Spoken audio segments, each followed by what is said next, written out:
Hello, and welcome back to my channel. I'm Kimberly. One of the biggest questions I see is, what software do you write your book in? Here are some thoughts to consider when answering this question.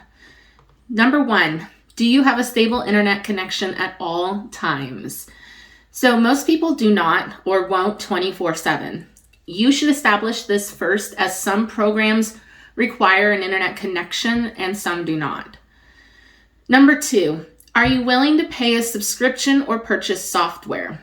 Now, this is sometimes difficult to answer, as most people these days cannot afford to pay for another subscription.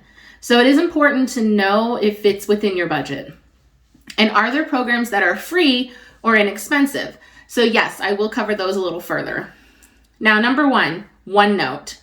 I love this program. Not only do you have this free on most operating systems, you do not need an internet connection, and it automatically saves your work as you go. You can just click anywhere on the page and begin writing. Nothing has been more affordable or easy when I was first starting out.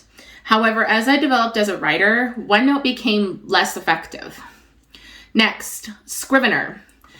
Scrivener is a site and software writers use to plot and complete their book. Now, this site does require a subscription, so check with them if you're interested. There isn't anything wrong with Scrivener if it works for you. Some of the pros that writers report is that you can create boards, plot grids, chapters, and you can add pictures. However, some of the cons of Scrivener has a steep learning curve, and it isn't user-friendly.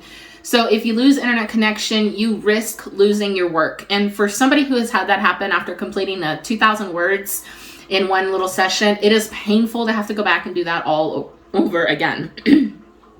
Some people report losing their entire book in Scrivener, and I can't even imagine. Sure, it's avoidable by constantly backing up your work, which you should be doing anyway, but sometimes it isn't available if you're in a current writing session and you haven't had a chance to get a second and back it up, meaning you lost everything you were working on, and that's a writer's worst nightmare.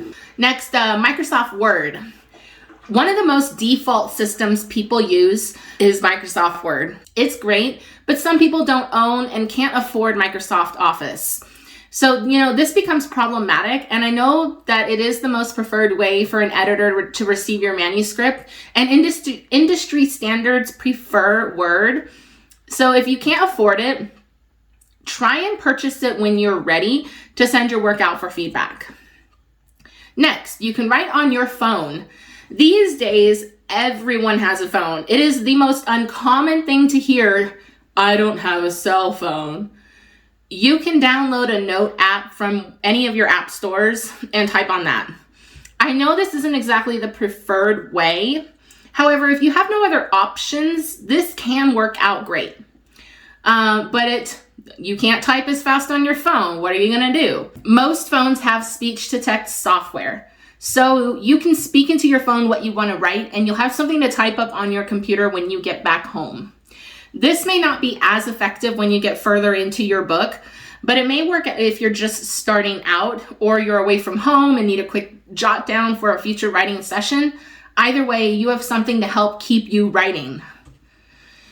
Now we're going to talk about my absolute favorite, and that's NovelPad. I am excited to tell you all about why I write in NovelPad every single day. I love how user-friendly it is. It works for all of my needs. You have plot grids where you can move, drag, and drop scenes and you're looking at it from a comprehensive view. And it's effective to see your manuscript from afar while being able to make brief notes about each scene and chapter. Their chapter sections and plot balance grid make knowing how many words, names, places, and such are in each bit of your novel. It helps to look at what you're doing and see what's taking up most of your novel. Now, it also has a goal tracker, and this is by far one of my favorite aspects of the system. You can track word count, daily count, weekly, monthly, or all. Knowing where you are at in your draft is important to the success of completion. By having realistic goals, you can achieve your dream of publication. And finally, the best part about NovelPad is it has a 5-minute rewind option.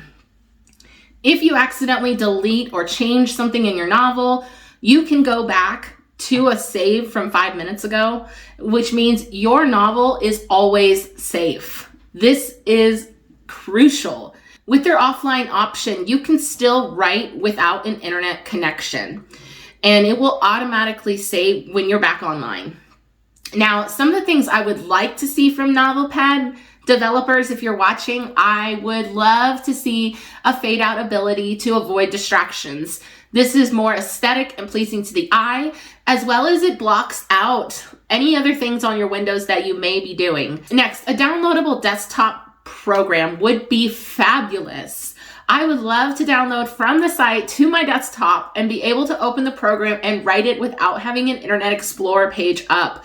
This would be a fundamental change, and I hope that you're working on this because I want that for my writing. Now, I also want to be able to link my Pro Writing Aid account. So NovelPad is wonderful about having that their editing software is Pro Writing Aid. Now, it is very basic though. If you pay for Pro Writing Aid, you have the different types of summaries that you can do. I would love to link my Pro Writing Aid account and have my full summary option right there in the document without having to copy and paste somewhere else after I'm done with my writing session. And if you're asking me, should you try NovelPad? You definitely should try it. They have a free trial and you don't need a credit card. You have nothing to lose, so try it out today. Now, regardless, I'm telling you to just keep writing. You will get there eventually. NovelPad, I would love to advocate for you, so please contact me if an affiliate link is possible. Now, last but not least, follow me on social media below. Thank you so much for watching. Don't forget to like and subscribe so you don't miss next week's video. And good luck to you and happy writing. Bye.